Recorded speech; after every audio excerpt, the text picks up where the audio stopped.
Hello guys, ये आज मैं छोटी सी स्नैक्स की वीडियो लाई हूँ जिसके इंग्रेडिएंट्स है papad, salt, red chilli pepper, onion, tomato, coriander, green chilli, lemon.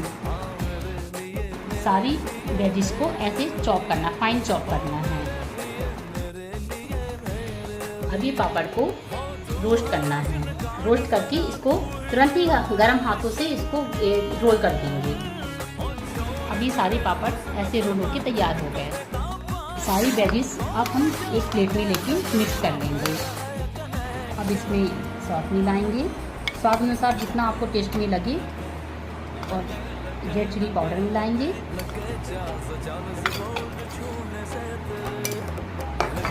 और इसमें लेमन ऐड कर देंगे, वो भी अपने टेस्ट के अनुसार ही ऐड करिएगा। फिर इसको एक कांच के गिलास में आप ऐसा सेट कर देंगे जिससे देखने में भी बहुत अच्छा लगेगा। फिर इसमें पूरी वेजिस इसके अंदर फिल कर देंगे। 1 मिनट रेसिपी क्रिस्पी क्रैकर्स तैयार हैं।